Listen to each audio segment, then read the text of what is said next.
Oiê, gente, vocês querem casos sinistros? Pois eu trago casos sinistros para vocês, sim. Gente, vocês sabem que as celebridades, elas, assim, se metem em situações meio que esdrúxulas, diferentes. Vocês sabem disso, né? Por exemplo, muitas celebridades são stalkeadas, são assediadas por fãs, são assediadas por paparazzi e por isso podem sofrer essas consequências desse assédio, né? Pois é, isso acontece muito na vida de celebridades, porque assim, na nossa vida normal ninguém quer saber da gente, então não acontece. Pois então, mas o que não é natural, o que não é normal na vida de uma celebridade é ela estar envolvida com um caso de serial killer. E isso aconteceu com essa celebridade aqui, com esse ator famosíssimo de Hollywood, Ashton Kutcher. Sim, ele esteve envolvido num caso de serial killer, sim. Ele foi a testemunha-chave do caso do serial killer Michael Gargiulo, o estripador de Hollywood. Esse estripador, ele cometeu assassinatos tão horrendos, muito mais horrendos do que qualquer filme de Kutcher, ou qualquer filme que Kutcher pudesse ter participado. Mas, infelizmente, Kutcher, na vida real, participou dessa história sim. Pois é, aqui tá o maluco, o Michael Gargiulo, exatamente, o serial killer. Michael vivia uma vida normal, ele era técnico de ar-condicionado e de aquecedor nos subúrbios lá de Chicago, antes dele tentar entrar para a vida de ator, né? Ele tentou ser ator em Los Angeles e não conseguiu. O que as pessoas diziam dele é que ele tinha assim... Ele tinha um temperamento muito explosivo, né?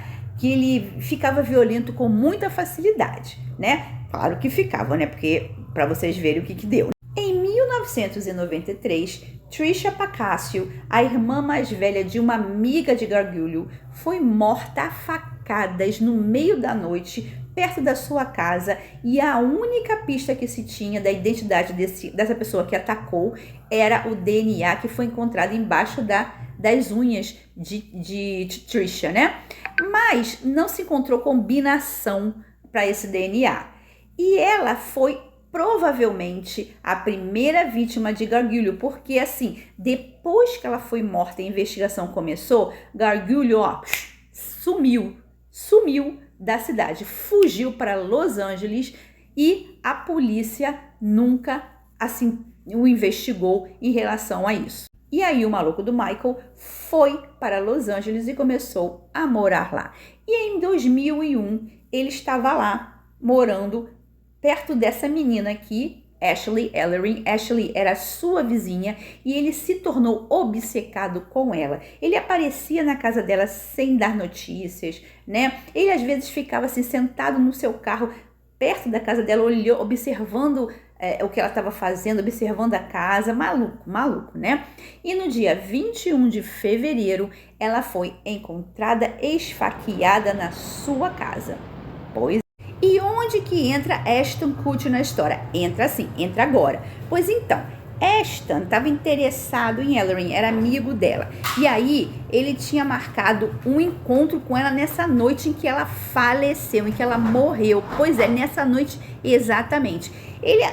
Pela manhã, ele ligou para ela, marcou com ela um encontro, né? E aí, ele foi buscá-la à noite. Só que quando ele chegou lá, ela já estava morta. E o que ele fez? Ele bateu na porta. Ele não sabia que ela estava morta, obviamente. Ele bateu na porta, que ele foi encontrá-la. Ela não respondeu, aí ele olhou pela janela, aí ele viu assim um negócio meio que vermelho no chão, na verdade era o sangue dela, mas ele pensou que era vinho. Aí ele pensou assim, ela não quer me responder, tem vinho ali, deve estar rolando alguma coisa, ela não quer falar comigo, então eu vou meter meu pé. Ele foi embora, só que mal ele sabia que a menina tinha acabado de ser assassinada. Para a sorte de Kutcher, todos os seus movimentos foram muito bem documentados e ele foi retirado do caso. Ele não foi considerado suspeito pela morte de Ellerin, né? Porque a polícia de Los Angeles já estava de olho em Gargiulo. Eles tentaram pegar algumas amostras de sangue ou amostras de DNA de Gargulho para tentar ver se combinava com aquelas que estavam no corpo de Ellery. As investigações estavam rolando, mas ele continuou livre, né? Em 2005, Gargulho encontrou uma nova obsessão, Maria Bruno. Essa menina aqui disse a seus amigos que estavam sendo seguida por um cara super estranho e ele um dia tentou entrar na casa dela e aí ela o pegou e ele saiu correndo. Mas mais tarde, naquela mesma noite, ela foi morta da mesma forma que Pacatio e ela. Em 2007, o maluco atacou de novo. Gargulho se mudou para o mesmo complexo de apartamentos de Michelle Murphy e um ano após ter se mudado para lá, ela foi esfaqueada durante o seu sono. Pois é, mas ele deixou uma trilha de sangues da casa dela até onde morava porque ela lutou contra ele e o machucou. Pois é, mas aí em 2007 o DNA do bonito aqui já estava há muito tempo nos bancos de dados lá da polícia do país, né, dos Estados Unidos. E não demorou muito para se combinar o sangue que foi encontrado na casa de Michelle Murphy com o DNA de Gargulho. E Gargulho foi preso 2 meses depois do ataque a Michelle em uma farmácia. Porém, levou mais ou menos 10 anos para o maluco começar a ser julgado. E em 2019 começou o julgamento do maluco e uma das testemunhas foi Ashton Kutcher. Ele realmente nunca tinha visto o rapaz, mas como ele era uma pessoa famosa e ele estava na cena do crime na noite que Ellery foi assassinada, chamaram ele sim e ele participou. O traste aqui foi sentenciado à morte, exatamente isso, foi condenado à morte pela morte de Ellery e de Bruno e também pela tentativa de assassinato a Michelle Murphy e que fique no inferno até o resto da sua existência espiritual.